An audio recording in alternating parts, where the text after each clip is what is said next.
આ ગુજરાતનું એકમાત્ર એવું મંદિર છે કે જ્યાં સરકાર પણ નિવેદ કરે છે ને રેલવે પણ નમન સાથે આગળ વધે છે। આજે પહોંચી ગયા છે આપણે અમદાવાદ જિલ્લાના ધોળકા પાસે આવેલા અરણેજ ગામમાં માં બુટ ભવાની આજે પણ ત્યાં હાજરા હજુર છે।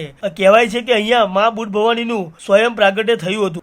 લોકવાયકા મુજબ જ્યારે અંગ્રેજોનું દેશમાં શાસન હતું ને ત્યારે અંગ્રેજોએ પણ અરણેજ ગામમાંથી ટ્રેન ચાલુ કરી હતી, પરંતુ ટ્રેન જેટલી વાર રિપેર કરે એટલી વખત વેર વિખેર થઈ જતી હતી। અંગ્રેજો પણ કંઈ સમજી શક્યા ન હતા।